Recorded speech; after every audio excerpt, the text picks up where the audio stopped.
Nga rrëfimet prekse nga historia islame, mund t'ju përcjellim sot një tregim jashtëzakonisht të bukur, i cili na mëson në kontekst të pranimit të duas dhe cilët janë kushtet paraprake që një njeriu t'i pranohen duat. Ahmed ibn Hanbal radiallahu anhu, njëri prej 4 themeluesve të shkollave juridike islame, pra të medhhebit Hanbali, njëri nga dietarët e çmuar në islam, ishte në moshë të shtyrë dhe duheshte që të udhtoj prej njëri qytet në qytet tjetër në Irak, në kohën kur ishte kulmi i shkencës dhe diturisë në Bagdad. Mirëpo në udhtimin e tij, si duket pat një vonesë dhe udhtimi ishte i thjeshtë, duheshte pra të kaloj nëpër rrugët e Irakut gjigant, ndoshta me një kal apo me një gomar edhe kështu me radhë. Dhe arriti në qytetin tjetër të radhës në parafërsisht pas kohës e jacisë. Duheshte që të flej dikund, të pushoj deri në namazin e sabahut, pastaj të futet në angazhimin dhe punën për të cilën kishte ardhur. Hyri në xhami, mori abdes, i fali 2 rekat dhe u tërhoq në njërën anë që të mund të pushoj. Erdhi kujdestari i xhamis dhe i tha që xhamit nuk janë për gjumë dhe duhet të largohet nga xhamia. I tregoi se kanë mbet disa orë të pakta deri në namaz të sabahut dhe se ishte udhtar i largët dhe se do të ishte në rregull nëse do t'i kalonte disa orë në xhami, pak me gjumë e pak me adhurim. Jo, asesi, do duhet të lëshosh xhamin. Birim, janë njëri udhtar dhe në moshë të shtyrë. Mos më nxjerr në rrugë, të lutem. Asesi nuk pranoi. Në nxjerrje të këtij njeriu në rrugë dhe zhurmën që po e bënte kujdestari i xhamis, pra po i piskaste këtij njeriu,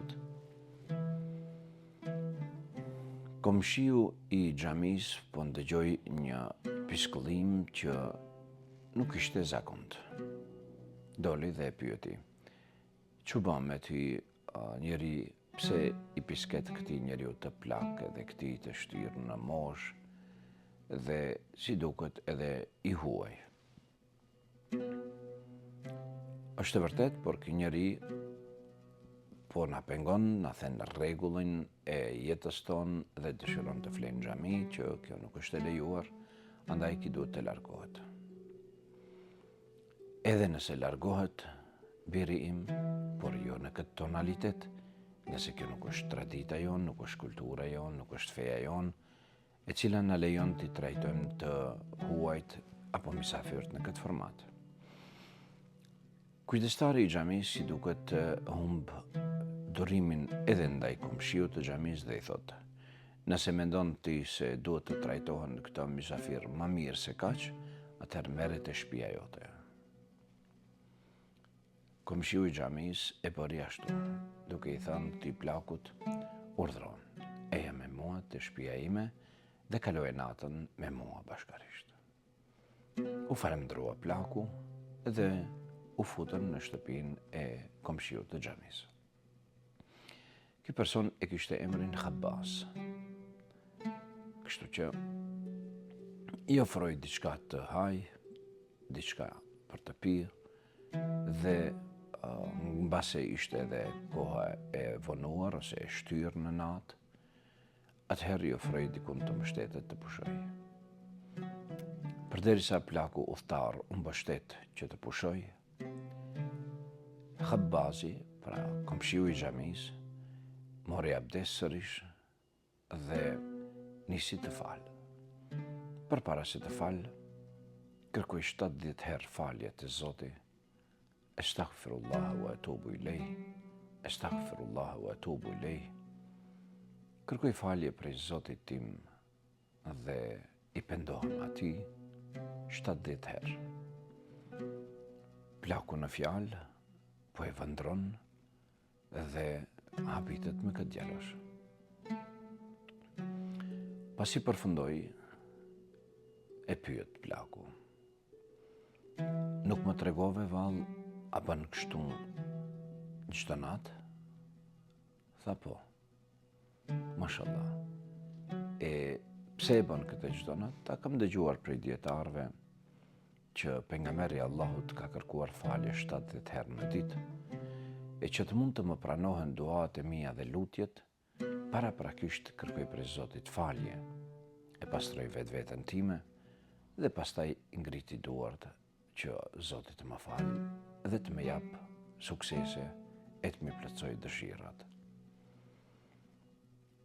U mahnit, e pyeti, e atë ka plotësuar Zoti ndonjë dëshirë? Tha të gjitha vallaj, të gjitha dëshirat janë të plotësuara përveç një. E tha, cila është ajo një? Tha, kam lutur Allahun disa herë që të më takoj me Ahmed ibn Hanbelin, me dietarin aktual të kohës, por nuk ja dal disi, nuk më bje rruga të shkoj në Bagdad, edhe kur kam shkuar në Bagdad nuk e kam takuar aty, kurse si. E aqë shumë kam mësuar prej ti dhe prej librave të ti, sa që me knaqësi do të doja që ta shoh një herë.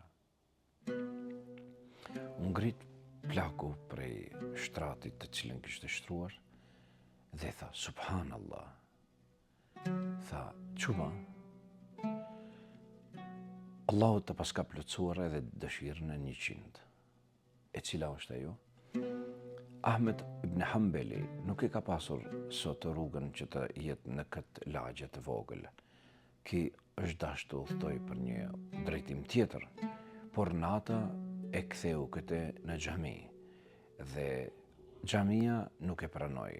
E pranoi komshiu i xhamisë, e që ai është El Khabbaz, e që ki Habbazi që nga lutur Allahu Gjeleshanuhu për të takuar Ahmed ibn Hanbelin, e Allahu të solli Ahmed ibn Hanbelin drejt për drejtit të shtëpia jote. U habit, tije Ahmedi, i biri Hanbelit, dietari kohës, tha, pasha Allahun, po unë jam ai. O Zot, subhanallah, ai që i pranon duat e besimtarve të sinqert, dhe nëse ta pranon duan, e shtyn një prej dietarëve të mëdhej të të vinë deri të shtëpia jote. Miq të dashur, pastroni vetveten tuaj përpara se të luteni te Allahu. Pastroni vetveten nga të këqijat e dynjas dhe nga gjunahet e dynjas. Kërkoni falje Zotit, pastaj ngritni duart dhe lutni atë. Ai është dëgjuesi i madh dhe pranuesi i lutjeve. Juve ju dëshiroj një ditë të mbarë me mirësi e mirë u takofshim në rrëfimet e radhës. Wassalamu alaikum wa rahmatullah.